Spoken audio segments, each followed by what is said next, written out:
નમસ્કાર, આપનું સ્વાગત છે ડીટીવી ન્યૂઝમાં। આજે અમે લઈ આવ્યા છે દાહોદના એક ચર્ચાસ્પદ સમાચાર। દાહોદમાં સ્માર્ટ મીટર યોજના વિરુદ્ધ કોંગ્રેસનો ઉગ્ર વિરોધ। કોંગ્રેસે જિલ્લા કલેક્ટરને આવેદનપત્ર સોંપી સ્માર્ટ મીટર હટાવવા અને આ યોજનાની કામગીરી તાત્કાલિક રોકવાની માંગ કરી છે। સાથે જ નાગરિકોને એમજીવીસીએલ સામે એકજૂટ થવા અપીલ કરી છે। ચાલો જાણીએ આ મામલાની સંપૂર્ણ વિગત। દાહોદ શહેરમાં મધ્ય ગુજરાત વીજ કંપની લિમિટેડ એટલે કે એમજીવીસીએલ દ્વારા ચાલી રહેલી સ્માર્ટ મીટર લગાવવાની કામગીરીનો દાહોદ શહેર કોંગ્રેસ સમિતિએ સખત વિરોધ નોંધાવ્યો છે। આ અંગે કોંગ્રેસ જિલ્લા કલેક્ટરને આવેદનપત્ર સોંપી આ યોજનાને તાત્કાલિક રોકવાની અને હાલ લગાવેલા તમામ સ્માર્ટ મીટર હટાવવાની માંગ કરી છે। આવેદનપત્ર રજૂ કરવા દરમિયાન શહેર કોંગ્રેસ પ્રમુખ આસિફ સૈયદ, જિલ્લા કોંગ્રેસ પ્રમુખ હર્ષદ નીનામા, પૂર્વ સાંસદ ડોક્ટર પ્રભાબેન તાવિયાડ સહિત અનેક કોંગ્રેસ કાર્યકરો ઉપસ્થિત રહ્યા હતા। સ્માર્ટ સિટીમાં જે સ્માર્ટ મીટરોની જે સોગાત સ્માર્ટ સિટી દાહોદને આપવામાં આવી છે એનો વિરોધ કરવા માટે દાહોદ શહેર કોંગ્રેસ સમિતિ દ્વારા આજે અમે કલેક્ટર સાહેબને આવેદનપત્ર આપવા માટે આવ્યા હતા અને અમારી માંગ છે કે આ સ્માર્ટ મીટરો તાત્કાલિક ધોરણે બંધ કરવા જોઈએ લગાવવાના અને જે લગાવડાયા છે એને ઉખાડીને ફેંકી દેવા જોઈએ। અને દાહોદની જનતાને અમારી ખાસ વિનંતી છે કે કોઈ પણ તમારા ત્યાં સ્માર્ટ મીટરો લગાડવા આવે તો એને સ્માર્ટ મીટર લગાડવા દેતા નહીં, એની કોઈ પણ ધાક ધમકીમાં આવતા નહીં। દાહોદ શહેર કોંગ્રેસ સમિતિ અને કોંગ્રેસના દરેક સભ્ય તમારી સાથે છે અને જરૂર પડે તો અમને ફોન કરજો, અમે તમારા ઘરે પહોંચીશું। એટલે કોઈએ પણ કોઈને ડરવાનું નથી અને સ્માર્ટ મીટરો લગાડવા આવે તો કોઈ પણ સંજોગોમાં સ્માર્ટ મીટર લગાડવા દેવાના નથી। આજ રોજ અમે કલેક્ટર કચેરીએ દાહોદમાં જે સ્માર્ટ મીટરો લગાવવાની ઝુંબેશ મધ્ય ગુજરાત વીજ કમિશન તરફથી થઈ રહી છે એનો વિરોધ કરવા માટે આવ્યા હતા। અને સ્માર્ટ મીટર થકી પહેલેથી તમે રિચાર્જ કરાવશો તો તમારું જેટલું રિચાર્જ હશે એટલા જ તમને વીજળી વાપરવા મળશે અને જમતા જમતા પણ તમારું રિચાર્જ ખતમ થઈ જાય તો તમે અંધારામાં જમવાનો વારો આવે, આ પરિસ્થિતિ છે।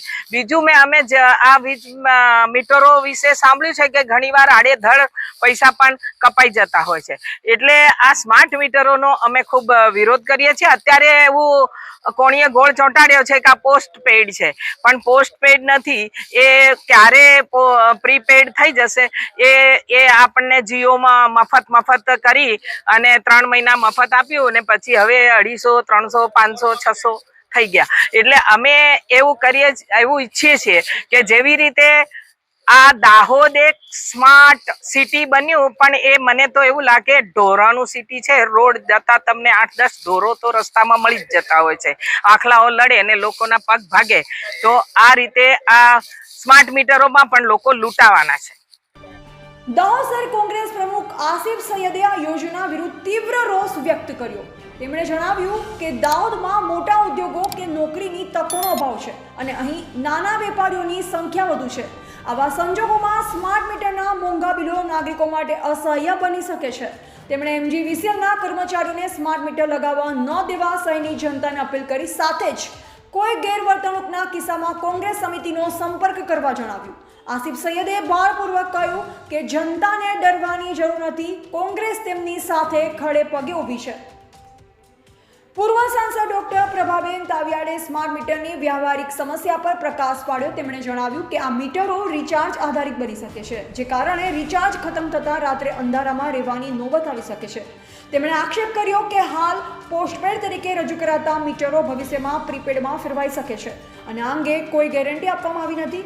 વધુમાં ઊંચા બિલોની ફરિયાદો નિવારણ માટે એમજીવીસીએલ પાસે કોઈ ચોક્કસ વ્યવસ્થા નથી, જે નાગરિકો માટે મોટી સમસ્યા બની શકે છે। આજે અમે કલેક્ટર શ્રી સાહેબને આવેદનપત્ર આપવામાં આવ્યા હતા કે દાહોદ સ્માર્ટ સિટીની અંદર જે સ્માર્ટ મીટરો નાખવાની વાત ચાલી રહી છે અને નાખી રહ્યા છે। આજે અમે સૌ દાહોદ શહેરજનો આનો વિરોધ કરીએ છીએ અને કલેક્ટર સાહેબને આવેદન આપ્યું કે આ સ્માર્ટ મીટરોના નામે જાહેર જનતાને લૂંટવાનું બંધ કરો। પહેલાં લોકોને ચકેડાવાળા મીટરો નાખ્યા અને એના પૈસા ઉઘરાયા, ફરી ડિજિટલ મીટરો નાખ્યા, એના નામે પૈસા ઉઘરાયા, વચ્ચે એલઈડી બલ્બ બદલી આપશું, એકદમ ઓછું બિલ આવશે એમ કરી એના પણ હજારો કરોડ રૂપિયા ઉઘરાવી લીધા, કોઈને એલઈડી બલ્બ બદલ્યો નહીં। હવે આ લોકો રિચાર્જવાળા મીટરો નાખે છે, પહેલાં રિચાર્જ કરાવવું પડશે પછી લાઇટ આવશે। આ મોબાઈલ જેવું કે પહેલાં એને મોબાઈલને રિચાર્જ કરો પછી વાત થાય, અને એની અંદર આ ટીવી જેવું કે પહેલા રિચાર્જ કરો પછી ટીવી જોવા મળે, એટલે હવે આ મીટરો રિચાર્જ કરવાના પછી લાઇટ આવશે. એટલે આ સરકાર શું અદાણીને ફાયદો કરાવવા માંગે છે કે અંબાણીને કરાવવા માંગે છે? સ્માર્ટ સિટીના હજારો કરોડ રૂપિયા આ લોકો ચાવ કરી ગયા છે, હજારો કરોડ. સ્માર્ટ સિટી જેવું કશું અહીંયા રહ્યું નથી. હવે અહીંયા સ્માર્ટ મીટરો લાવે છે, એટલે જેમને આ સ્માર્ટ મીટર સારું લાગતું હોય, ભાજપના કાર્યકર્તાઓને સ્માર્ટ મીટર સારું લાગતું હોય તેમના ઘરે નાખે, સામાન્ય જનતાને ઘરે નાખવા દેવામાં આવશે નહીં. અને મીટરો નાખવામાં આવશે તો અમે જ્વલંત આંદોલન કરશું અને મીટરો નાખવા વાળાને પણ અમે છોડીશું નહીં. એવું આજે દાહોદ જિલ્લા કલેક્ટર સાહેબને અમે આવેદનપત્ર આપવામાં આવ્યા હતા. દાહોદ શહેરમાં MGVCL મારફતે સ્માર્ટ મીટર લગાવવાની કામગીરી જે છે હાલમાં ચાલી રહી છે. તો આજ રોજ દાહોદ શહેર કોંગ્રેસ સમિતિ દ્વારા અને દાહોદ જિલ્લા કોંગ્રેસ સમિતિ દ્વારા આજ રોજ નામદાર કલેક્ટર સાહેબશ્રીને આવેદનપત્ર આપવા માટે આવ્યા છીએ, સૌ કાર્યકર્તાઓ સાથે અને સૌ કોઈ આગેવાનશ્રીઓ સાથે, કે સ્માર્ટ મીટર જે છે એ ન લાગવું જોઈએ. કારણ કે આપણો જે દાહોદ શહેર છે, નાના વેપારીઓ અહીં આગળ વસવાટ કરે છે, અહીં આગળ કોઈ એવી મોટી સરકારી કે પ્રાઇવેટ નોકરીની તકો નથી. આવા સંજોગોમાં જ્યારે સ્માર્ટ મીટર લગાવવામાં આવશે તો સ્માર્ટ મીટરના નામે જે મસ્ત મોટા જે બિલ આવશે એ બિલ કોણ ભરશે? હાલમાં તો એવું કહેવાય રહ્યું છે કે આ સ્માર્ટ મીટર જે છે પોસ્ટપેડ છે, પણ બધાને ખબર છે કે આગળ જતા પ્રીપેડ સ્માર્ટ મીટર થઈ જવાના છે. અને જેવું રિચાર્જ પૂરું થશે કે તરત જ વીજળી જે છે એ બંધ થઈ જશે, વીજ પરિવહન જે છે એ બંધ થઈ જશે. જ્યારે કોઈ વ્યક્તિ જે છે એ નોકરી પણ કરે છે તેને એનો મહિનો પૂરો થાય ત્યારબાદ એને પગાર આપવામાં આવે છે. તો કોઈ વ્યક્તિ વીજનો વપરાશ કરે એના પછી જ એક કોઈ પણ પ્રકારનું બિલ જે છે એ ભરે. તો આ પ્રકારે સ્માર્ટ મીટરના નામે MGVCL દ્વારા અને સરકાર દ્વારા લોકોને ક્યાંક ને ક્યાંક ઉલ્લુ બનાવવામાં આવી રહ્યા છે. બીજી બાબત, MGVCL દ્વારા કોઈ પણ પ્રકારનો સર્વે કરવામાં આવ્યો નથી અને માત્ર સ્માર્ટ મીટર જે છે એ લોકોના માથે ઠોકી બેસાડવામાં આવ્યા છે. દાહોદની પ્રજાજનો એટલી સહનશીલ છે કે દર મંગળવારે 6 કલાક 8 કલાક લાઇટ બંધ રહે તો પણ એ કાંઈ બોલતી નથી. સૌથી પહેલા તો MGVCL ને એ માંગ કે તમે લોકો દાહોદની પ્રજાજનોને 24 કલાક વીજ પ્રવાહ આપો, વીજળી આપો. તમે દાહોદના શહેરીજનોને 24 કલાક વીજળી આપી નથી શકતા. મેન્ટેનન્સના નામે દર 6 કલાક 8 કલાક દર મંગળવારે લાઇટ્સ કે વીજળીનું પરિવહન જે છે બંધ કરી દો છો. અને કારણ પૂછવામાં આવે છે તો એવું જણાવો છે કે મેન્ટેનન્સ ચાલી રહ્યું છે એટલા માટે જે છે વીજળી જે છે એ બંધ છે. પણ ખરેખર તો MGVCL ની જે માનસિકતા છે એને મેન્ટેનન્સની જરૂર છે. દાહોદના શહેરીજનો માત્ર સહનશીલ છે એટલા માટે આ પ્રકારે સહન કરી રહ્યા છે. પણ દાહોદ શહેર કોંગ્રેસ તરફથી દાહોદની જે પ્રજાજનો છે એમને પણ આ ચોક્કસ માંગ કે સ્માર્ટ મીટર જે છે એ ન લગાવે અને MGVCL ને પણ એ પ્રકારની માંગ કરીએ છીએ કે સ્માર્ટ મીટર દ્વારા આ પ્રકારે જે વીજ પરિવહન છે એનું આકલન ન કરવામાં આવે. કોંગ્રેસે સ્પષ્ટ ચેતવણી આપી છે કે જો MGVCL સ્માર્ટ મીટર લગાવવાની કામગીરી ચાલુ રાખી તો જનતાને સાથે રાખી ઉગ્ર આંદોલન કરવામાં આવશે. કોંગ્રેસે દાહોદના નાગરિકોને એકજૂટ થઈ આ યોજનાનો વિરોધ કરવા અપીલ કરી છે. તેમણે જણાવ્યું કે આ યોજના નાગરિકોના હિતમાં નથી અને તેનાથી શહેરના લોકોને આર્થિક બોજો વધશે.